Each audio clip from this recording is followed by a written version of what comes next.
वालिद साहब असल में गए थे इंडिया किसी मिशन पे। मेरी एज तकरीबन उस वक्त 7 साढ़े 7 साल थी। तो वहाँ पे जिस मैकेनिक से हमारी कुछ लड़ाई हुई तो उसने अपने किसी दोस्त जानने वाले को बोला कि भाई ये दाऊद इब्राहिम के लोग हैं। तो वालिद साहब अरेस्ट हुए अलग जगह से, मैं अरेस्ट हुआ। मैं और भाई और वालदा के साथ थे हम लोग। 4 साल हमारा केस चला, हम 4 साल इंडिया में रहे। पाकिस्तान के लिए मतलब अगर हम ये कह रहे हैं पाकिस्तान के लिए कुर्बानी दी है तो 4 साल तो हम जेल में रहे। वालिद साहब 14 साल जेल में रहे। सही। उन्होंने कहा 7 साल सजा है। उन्होंने कहा मैं 9 साल तो गुजार चुका हूँ, जेल से भागे तो नहीं। उनके पास रिलीजिंग ऑर्डर थे। 22 दिन की भूख हड़ताल की जिसमें कुछ खाया पिया नहीं, मतलब बेहोश होने की हद तक आ गए, हॉस्पिटल चले गए।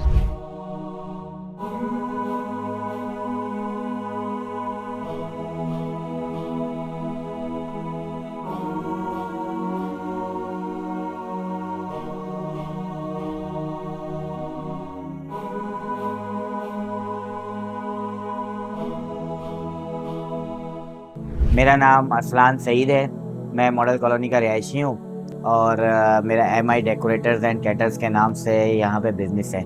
MI से मुराद वालिद साहब मेरे मिलिट्री इंटेलिजेंस में थे। उन्होंने बेशुमार कुर्बानियाँ दी हैं पाकिस्तान के लिए। वालिद साहब असल में गए थे इंडिया किसी मिशन पे। मेरी एज तकरीबन उस वक्त 7 साढ़े 7 साल थी। वालिद बड़े भाई थे, 2 बहनें थी, एक वालिदा और वालिद। तो हम लोग वहाँ स्कूल जा रहे थे। कुछ अरसे में ये हुआ कि वहाँ पे एक हमारे पास गाड़ी थी, गाड़ी से जो है वो एक्सीडेंट हुआ। एक्सीडेंट होने के बाद वहाँ पे उस वक्त एक दौर चला था दाऊद इब्राहिम का। तो वहाँ पे जिस मैकेनिक से हमारी कुछ लड़ाई हुई तो उसने अपने किसी दोस्त जानने वाले को बोला कि भाई ये दाऊद इब्राहिम के लोग हैं और ये जैसे टेररिस्ट से ताल्लुक़ है एज अ मुस्लिम होने की वजह से। तो वहाँ पे थोड़ी सी इंक्वायरियाँ शुरू हुई। इंक्वायरी शुरू होने के बाद वो कुछ मामला वो हुए। वहाँ पे CBI ने अरेस्ट किया वालिद साहब को। अच्छा, वहाँ पे जब वालिद साहब को अरेस्ट किया तो वो रैकिंग चल रही थी तकरीबन 2-3 महीने से। तो हमारे वहाँ पे खाला का घर है, नानी का घर है, मामू तकरीबन सारी फैमिली वहाँ पर है, ननियाल मेरा। फिर जिस वक्त अरेस्ट हुए वालिद साहब अरेस्ट हुए अलग जगह से, मैं अरेस्ट हुआ। मैं और भाई और वालदा के साथ थे हम लोग। फिर सुबह हमें जो है वो अलग अलग जेलों में मुंतकिल किया गया। मैं और भाई जो है वो हम लोग वहाँ जो बच्चा जेल होती है उसमें थे। वालदा जो है वो वुमेन जेल में थी। बहनों को जो है वो अलग जेल में रखा गया। आप ये समझें कि हमें 4 महीने तक तो कुछ भी नहीं पता था कि बहनें कहाँ हैं, वालिद कहाँ हैं, वालदा कहाँ हैं। बस भाई था साथ, रोते रहते थे और वक्त गुजरता गया। कुछ अरसे बाद पता चला कि बहन ने दूसरी जेल में है। वहाँ पे जज ने मुलाकात का मौका दिया ये वो। तो फिर उसके बाद वालदा का पता चला। 9 महीने बाद हमें वहाँ पे जेल में रहने के बाद हमें जो है वहाँ से यहाँ पे हमारे ताया थे, 2 ताया हमारे यहाँ से पाकिस्तान से वहाँ पर आए। उन्होंने कुछ केस वगैरह किया और ज़मानत के तौर पे ज़मानत हमें वहाँ से रिलीज़ किया। 4 साल हमारा केस चला, हम 4 साल इंडिया में रहे। उसमें वालदा को और हमें फिर रिलीज़ किया। हम लोग वापस आ गए।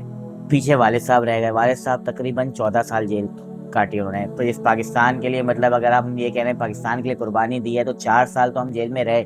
वालिद साहब 14 साल जेल में रहे। लेकिन वालिद साहब के आने तक हमने भी वो ज़िंदगी गुजारी जो बगैर एक वालिद के बगैर बंदा ज़िंदगी गुजारता है। अच्छा अरसलान, ये बताइए कि आपके वालिद के मुतालिक आपने कहा कि उनके केस की चीज़ें पूरी हो गई, उनका रिलीज़ ऑर्डर आ गया और उसके बाद उन्हें दोबारा अरेस्ट किया गया, फिर उसमें 3-4 साल का वक्त लगा। तो इसके पीछे क्या कहानी थी? असल में देखिए 9 साल का तो अरसा इसलिए लगा कि जो उनके पास सीक्रेट एक्ट वगैरह थे, जो भी उनके केसेस थे, उसका वालिद साहब ने जज से पूछा भाई मैं कितने साल मेरी सज़ा है इस एक्ट के तहत। सही। उन्होंने कहा 7 साल सज़ा है। उन्होंने कहा मैं 9 साल तो गुजार चुका हूँ। उस वक्त उन्होंने रिलीज़ कर दिया। अब रिलीज़ करने के बाद जाहिर सा जेल में तो रख नहीं सकते उन्हें और एज अ पाकिस्तानी शहरी उनको छोड़ भी नहीं सकते कि बस आप चले जाओ। कैसे जाएँ वो पाकिस्तान ना। तो उन्होंने अपने एक गेस्ट हाउस के तौर पे या थाना था, थाने की जो जैसे साइड में क्वार्टर वगैरह होते हैं उसमें रख लिया।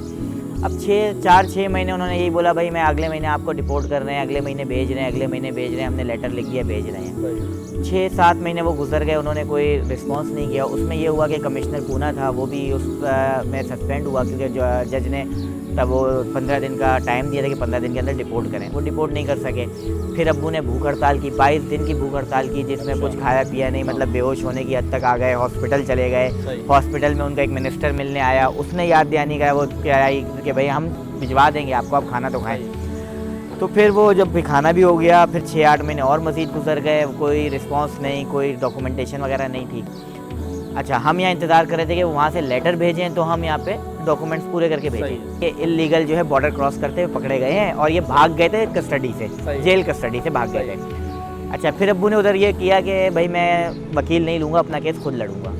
अब वो 4 साल का अरसा वो ये साबित करने में लग गया कि एक तो इलीगल बॉर्डर क्रॉस नहीं था, क्योंकि वो बॉर्डर क्रॉस करते हुए नहीं पकड़ा, कहीं से बैठे हुए पकड़ा है। सही है। या तो बॉर्डर क्रॉस कर रहे हैं, चेकिंग कर ली, चलो भाई बॉर्डर क्रॉस हो गया तो पकड़ लिया, वो भी नहीं था। दूसरा उन्होंने कहा कि जेल से भागे, भाई जेल से भागे तो नहीं, उनके पास रिलीजिंग ऑर्डर थे, बस उनको शहरी एज अ पाकिस्तानी शहरी आप गलियों में नहीं छोड़ सकते, इसलिए उन्होंने अपनी सर्विलियंस में रखा। हुआ ये कि लेटर वहाँ से जब आया तो 2 पुलिस वाले घर पर आए, उन्होंने लेटर दिया कि ये सईद भाई कौन है, सईद साहब को होना चाहिए, ये इंडिया में जेल में थे, वहाँ से लेटर आया, आप इनको वेरीफाई करवाएंगे ये यहीं के शहरी हैं, तो इनके डॉक्यूमेंट्स वगैरह जो मैट्रिक सर्टिफिकेट वगैरह वो लेकर आ जाए। अच्छा, उनको नहीं पता था कि ये MI का मामला है, क्योंकि यहाँ से वो मछेरे और समंदर से जो जाते हैं वैसे भी लोग पकड़े जाते हैं, तो ऐसे स्लिप हो जाते हैं, वो लेकर आ गए। अब भाई पहले दिन गया, पहले दिन जाने के बाद उसने भाई वो नीचे जो IO था, IO उसने पहले तो कहानियाँ घुमानी शुरू की, अच्छा ये लेटर लाओ, वो लेटर लाओ, ये लेटर लाओ। भाई ने कहा भाई 14 साल गुजर गए, अब थोड़ा जल्दी काम करें। कह रहा भाई 6 महीने लगेंगे कम से कम इन्वेस्टिगेशन में। उस वक्त थे SSP इजाज़ अहमद शेख। SSP साहब से बिल्कुल वालदा मिली। सबसे अच्छी बात, जैसे जब मैं गया तो SSP साहब अपने कमरे से मतलब कुर्सी से उठे, उन्होंने सलूट किया, वालदा को ये बोला कि आप जैसी लोगों की वजह से हमारी मतलब ये मुल्क की वो चीज़ है। उसने बड़ी इज्जत दी, खाने के लिए ऑफ़र की और सलूट किया वालदा को। फिर उसी वक्त उसने लेटर साइन किया, लेटर साइन करके दिया।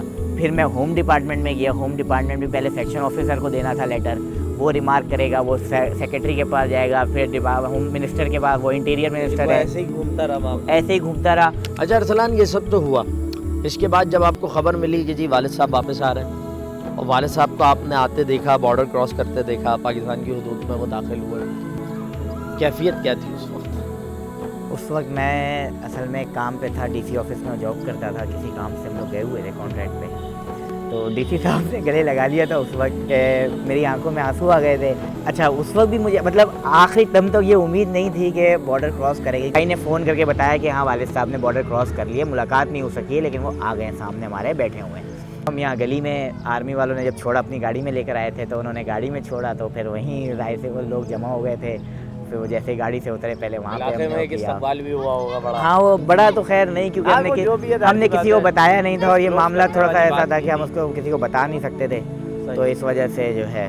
बिल्कुल। लेकिन अरसलान, इस मौके के ऊपर हम आपको ज़रूर कहेंगे कि सरकारी सतह पे किसी चीज़ को तस्लीम किया जाए या ना किया जाए, माना जाए या ना माना जाए, किसी तमगे के लिए आपके घर का और आपकी फैमिली का इंतखाब हो या ना हो, लेकिन ये कौम, पूरी कौम आपके वालिदैन को, आपके अहले खाना को, आपके घर वालों को सलाम अक़ीदत पेश करती है और बिलाशुबा आप लोग पाकिस्तान का फ़ख्र हैं और आप लोग पाकिस्तान का सरमाया है। और ये कौम आप लोगों के लिए दुआगो भी है कि अल्लाह ताला आप लोगों को अपनी अमान में भी रखे, सेहत और सलामती के साथ रखे।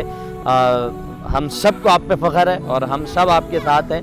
आप पाकिस्तान हैं और पाकिस्तान के बसने वाले आपसे मोहब्बत करते हैं। Thank you so much Arsalan, हमसे बात करने के लिए।